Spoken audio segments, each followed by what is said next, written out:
ये इथेनॉल प्रेम ऐसा है कि इसके लिए राशन चोरी से लेकर के आपकी गाड़ी की माइलेज चोरी तक कर ली जाएगी।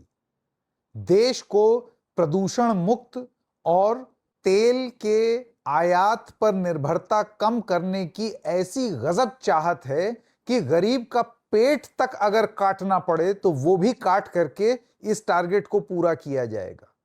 आपके वाहन में आपको जो आश्वासन दिया गया कि इतनी एवरेज होगी जिसके चलते आपने जाकर के शोरूम से अपनी गाड़ी खरीदी, उसमें यह बोला जाएगा कि इतना सा देश निर्माण के लिए नहीं कर सकते कि अपनी माइलेज गिरा दो।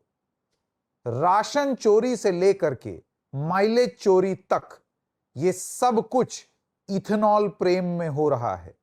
ये पूरा मामला क्या है, आइए एक एक करके आपको समझाते हैं। नमस्कार, मेरा नाम है संकेत उपाध्याय और आप देख रहे हैं इशारों इशारों में डबल चेक पर। ये स्टोरी है, ये इंडियन एक्सप्रेस की एक स्टोरी है, उनकी एक इन्वेस्टिगेशन है जो टाइम्स ऑफ इंडिया में भी आज छपी। जैसे कि आप देख सकते हैं, शीर्षक कहता है rice meant for ethanol production is diverted in Madhya Pradesh, probe underway. Madhya Pradesh में चावल, अब आप जानते हैं कि इथेनॉल जिससे E20 तेल में डल रहा है और उसको E85 तक बनाने की बात हो रही है, यह भी बोला जा रहा है कि इथेनॉल हम जरूरत से ज्यादा बना दिए जा रहे हैं। तो वो जरूरत से ज्यादा कैसे बन रहा है, उसका एक प्रमाण ये आपके सामने है। आप जानते हैं इथेनॉल बनता है कॉर्न से, यानी कि मक्के से, इथेनॉल बनता है चावल से, इथेनॉल बनता है शुगर केन से, इसके अलावा और भी तरीके से, लेकिन ये मुख्य रूप से इथेनॉल बनाने के तरीके हैं। मक्के से जो इथेनॉल बनता है वो सबसे ज्यादा कम पानी पीता है, लेकिन चावल और गन्ना, इन दोनों से अगर आप इथेनॉल बनाएंगे तो जिस भी जगह बन रहा होगा वहां आप ये समझिए कि पानी वो बहुत ज्यादा पिएगा। एक इंटरव्यू हम लोगों ने किया था एक अंग्रेजी प्लेटफॉर्म जिसके लिए मैं काम करता हूं, द फेडरल, वहां पर हमने प्रोफेसर अशोक गुलाटी से बात की और बिल्कुल इसी चीज के ओर उन्होंने इशारा किया कि अब बड़ी बड़ी मिल, लालच ऐसा है ना, क्योंकि प्राइस सरकार ने फिक्स कर दिया है, इथेनॉल बनाने का जो भी पैसा होगा सरकार ये बोलती है हम किसानों को मदद करने के लिए वो फिक्स कर रहे हैं। किसानों तक तो ये लाभ नहीं पहुंच रहा है। हाँ, जो मिल में इथेनॉल बन रहा है उनको जरूर एक तरीके की एक मिनिमम सपोर्ट प्राइस फिक्स कर दिया है सरकार ने कि इतना तो हम, इतने पैसे में तो इथेनॉल आपसे लेंगे ही लेंगे। मार्केट फोर्सेस पर नहीं है, किसान को वो चीज नहीं मिलती है, मिल को मिलती है, सबसे पहली बात। और उसमें प्रोफेसर गुलाटी का यह कहना है कि पहले तो आप जरूरत से ज्यादा चावल बना दें, फिर एफसीआई के गोदाम में चावल भर दें, फिर चावल सड़ने लगे, और जब सड़ने लगे तो फिर औने पौने दाम पर इन बड़ी बड़ी चीनी मिलों को आप वो चावल दे दें, गला करके ये उसको इथेनॉल बना दें। और लालच अब इस तरीके का कि इंडियन एक्सप्रेस की रिपोर्ट कहती है कि वो चावल, सड़ा हुआ चावल गलाने की तो बात और है, यहां तो जो गरीबों को मुफ्त अनाज जाना है उसको डाइवर्ट कर दिया इथेनॉल में। मतलब ऐसा ऐसा आप आयात मुक्त होना चाहते हैं, इंपोर्ट फ्री होना चाहते हैं कि आप गरीबों का पेट काट डालेंगे।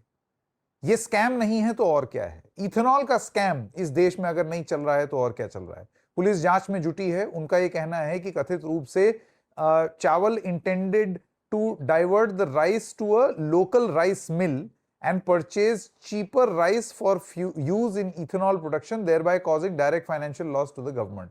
ठीक है, तो ये मिल के स्तर पर ये सारी चीजें हो रही थी। इसको मैं जरा जूम इन कर देता हूं ताकि आपको और डिटेल मिल जाए।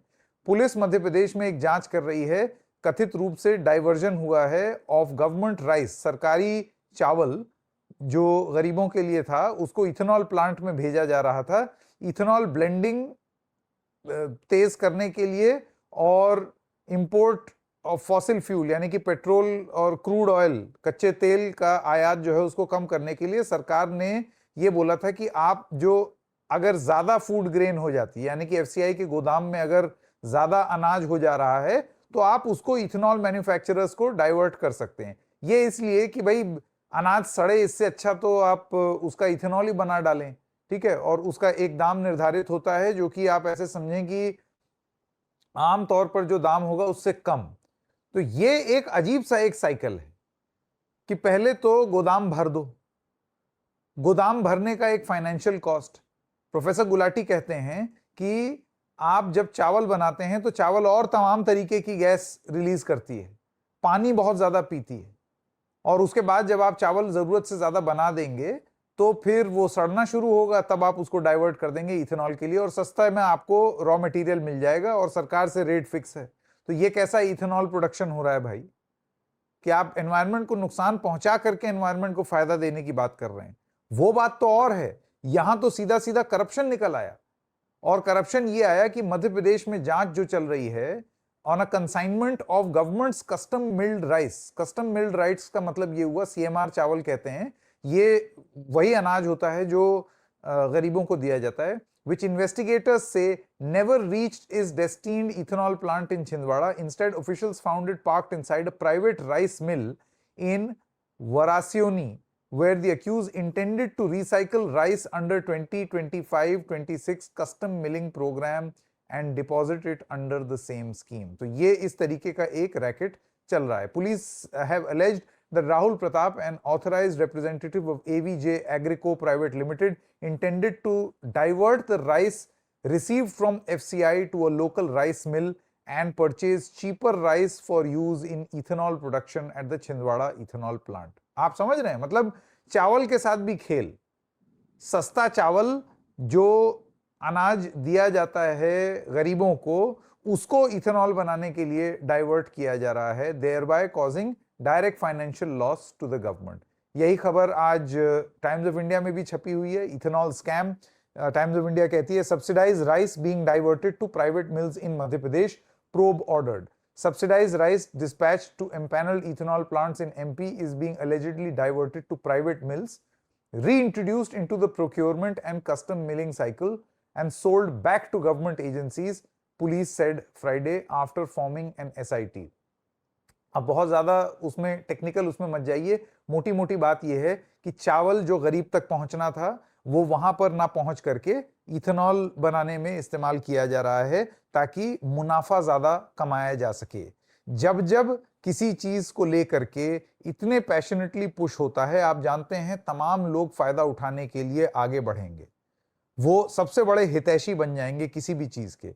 और वही चीज यहां हो रही है कि एकदम से इथेनॉल के हितैषी बहुत सारे पैदा हो गए हैं जो इस चीज का पूरा पूरा फायदा उठाना चाहते हैं। अब देखिए, एक तरफ तो ये हमने राशन चोरी की बात कर ली, दूसरी तरफ बात करें माइलेज चोरी की। सरकार ने और कुछ माना या ना माना हो, एक चीज जरूर मानी है इथेनॉल को लेकर के कि हां, आपकी एवरेज गिर जाएगी। चलिए, जो डैमेज हो रहा है उसको छोड़ देते हैं एक बार को, चलिए और जो चीजें हो रही हैं उसको छोड़ देते हैं। मेरा हक मुझे नहीं मिल रहा है, चॉइस मेरे पास बतौर कंज्यूमर मेरी गाड़ी में नहीं है, वो छोड़ देते हैं। माइलेज चोरी की बात तो सरकार ने मान ली ना, यानी कि मैंने जब गाड़ी ली थी आज से 5 साल पहले, उस पर ARAI सर्टिफिकेशन का एक नंबर था कि हमारे लैब में टेस्ट हुआ है इतनी माइलेज, लोगों को एक कोई माइलेज मिल भी रही थी। पिछले 1 साल में ऐसी तमाम गाड़ियों की एवरेज नीचे चली गई है, माइलेज नीचे चली गई है जो लोग पेट्रोल पर चला रहे हैं। और ये कोई मैं बहुत अनोखी बात नहीं बोल रहा हूं, सरकार लाख घूम घूम के बोले कि कुछ हुआ ही नहीं है। 3% क्या होता है, 1% भी बहुत होता है। अव्वल तो 3% नहीं है, जितने लोग चला रहे हैं इथेनॉल पर, E20 वाली गाड़ी चला रहे हैं, क्योंकि अब ईंधन ही वही मिल रहा है, वो सब कहते हैं कि वो 3 से 5% नहीं, कहीं ज्यादा है, क्योंकि उनके पास एक कंपैरिजन है। भाई, उनकी सड़क भी उसी तरीके से, वो जाम भी वैसे ही फंस रहे हैं, और इस सब के चलते सिर्फ एक ही चीज चेंज हुई है, वो है तेल, और एवरेज में उसका तुरंत असर दिखाई पड़ रहा है। आप अगर खुद भी गाड़ी चलाते हो, आपको भी पेट्रोल की गाड़ी चलाएंगे पता चल जाएगा, कोई अगर चलाता हो किसी ड्राइवर से पूछ लीजिए, वो भी बता देगा। सरकार का ये कहना है कि कुछ भी नहीं है, नेग्लिजिबल है, राष्ट्र निर्माण के लिए ये क्या है, तो बहुत छोटी चीज है, इसको इतना तूल क्यों दिया जा रहा है इस पूरे मामले को। तो माइलेज चोरी की बात सरकार खुद मान रही है। अब मेरा यह कहना है कि जब मैंने गाड़ी ली थी तब मुझको एक माइलेज बेची गई थी। एज अ कस्टमर मैंने उस सरकारी आंकड़े पर भरोसा करते हुए वो गाड़ी ली, मुझे उसके इर्द गिर्द या आसपास की एवरेज मिल भी रही थी। अब मुझे उसके इर्द गिर्द या आसपास की एवरेज नहीं मिल रही है। कोई 10% कह रहा है, कोई 20% कह रहा है, सरकार 3% कह रही है। मोटी मोटी बात यह है कि एवरेज तो गिरी है ना।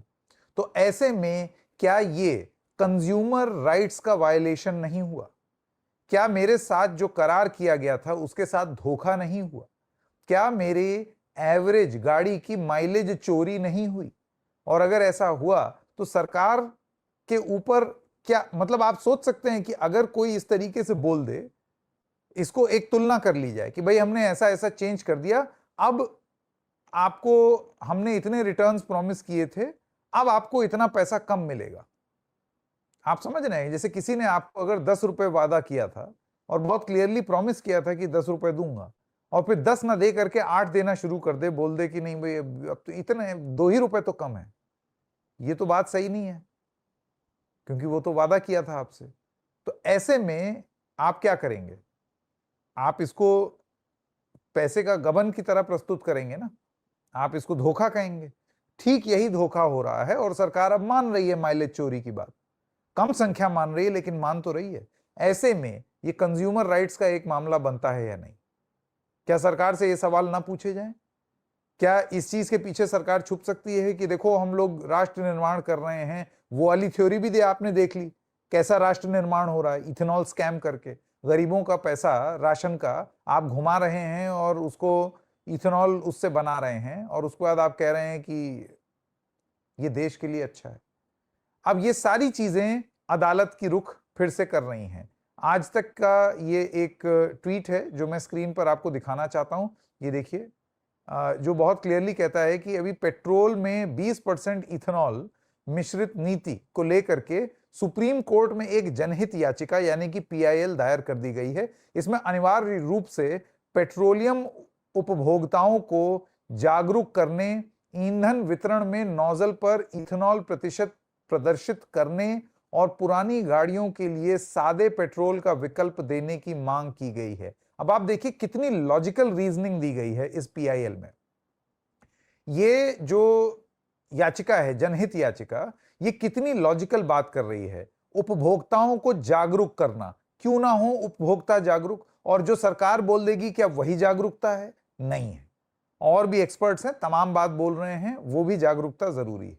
ईंधन वितरण में नोजल पर इथेनॉल प्रतिशत प्रदर्शित करने और पुरानी गाड़ियों पर ये लें। अब आप सोचिए कि आज की डेट में हिंदुस्तान में पेट्रोल में कहीं भी ये नहीं लिखा जा रहा कि ये E20 यानी कि 20% मिश्रित तेल है, नोजल पे नहीं लिखा हुआ है। क्यों नहीं लिखा हुआ है भाई? क्यों नहीं मुझको ये बताया जाए? और दूसरी चीज, पुरानी गाड़ियों के लिए सादे पेट्रोल का विकल्प। आज की डेट में एक सादे पेट्रोल का नोजल है, लेकिन गिनती के 4-5 पंप हैं, और वो तेल भी है कितने का? लगभग 170 रुपए का। इतना महंगा तेल कोई लेगा बताइए? कि अगर आपको प्योर पेट्रोल चाहिए तो 170 रुपए दो। E10 का तेल पुरानी गाड़ियां झेल सकती हैं, वो E10 के तेल का एक नोजल क्यों नहीं दिया जा रहा है?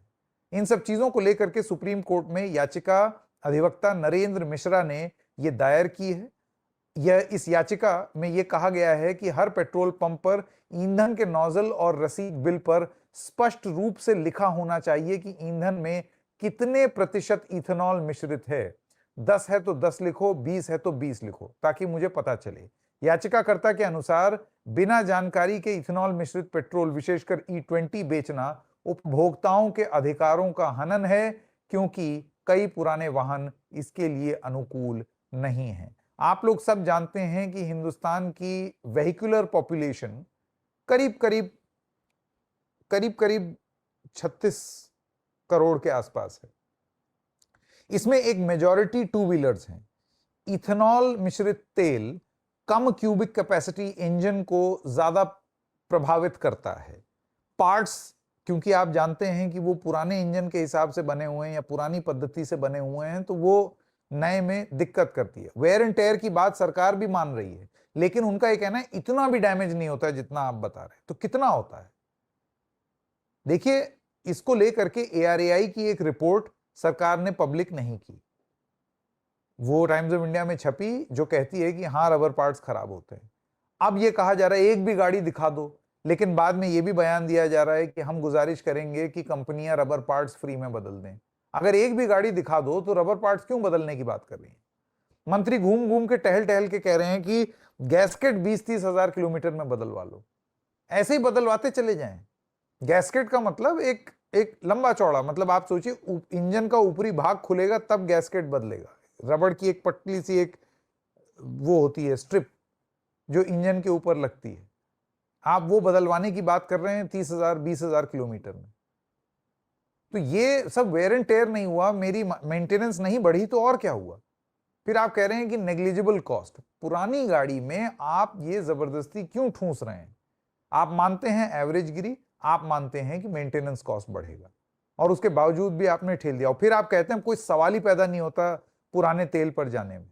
ब्राजील भी अब E10 नहीं बेचता, वहां पर नोजल E27 और उससे ऊपर के ही हैं, समझते हैं।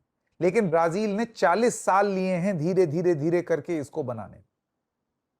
आपने तो बहुत जल्दी से ही पटक दिया, और अभी भी बहुत सारी पुरानी गाड़ियां हैं जो इस ईंधन के लिए नहीं बनी हैं। देखिए, झेल जाना, सहन करना और उसी के लिए बने रहना, ये तीनों अलग अलग चीजें हैं।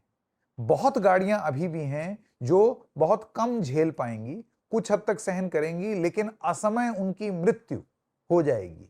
अब ऐसे में बहुत इंटरेस्टिंग ये होगा देखना कि जब ये याचिका जाती है, इससे पहले एक E20 इथेनॉल को लेकर के एक याचिका गई थी जो सुप्रीम कोर्ट ने एंटरटेन नहीं की, लेकिन अब एक नई याचिका गई है। अब देखते हैं कि ये जितनी लॉजिकल बात यहां पर नरेंद्र मिश्रा जी ने कही है, इसको लेकर के सुप्रीम कोर्ट का रुख क्या होगा। ये पूरी डिबेट लगातार हम बोलते आ रहे हैं, ये पूरी डिबेट एक झटके में खत्म हो जाएगी अगर सरकार हर पेट्रोल पंप में, करीब 1 लाख पेट्रोल पंप हैं इस देश में, उससे थोड़ा सा ज्यादा, अगर आप कोको पंप्स और डीलर के पंप्स और सारे पंप्स मिला दें, इसमें एक एक नोजल अगर E10 का होगा, तो उससे अपने आप अगले 5 साल में पुरानी गाड़ियां खत्म हो जाएंगी और नई E20 वाली गाड़ियां आ जाएंगी। फिर आप उसके बाद बेचते रहिए नया नया फ्यूल, किसी को कोई दिक्कत नहीं होनी चाहिए। लेकिन ये कहना कि नहीं अब तो E20 ही बेचेंगे और क्यों पीछे जाएं, ये क्या कंज्यूमर राइट्स का वायलेशन नहीं है? अदालत इसको किस तरीके से देखेगा, हम देखेंगे। फिलहाल ये जो खबर है जिसमें माइलेज चोरी भी हो रही है और राशन चोरी भी हो रही है, इस पर आपके क्या विचार हैं, जरा कमेंट सेक्शन में जरूर लिखिएगा। इशारों इशारों में बस इतना ही, फिर मिलेंगे, तब तक के लिए नमस्कार।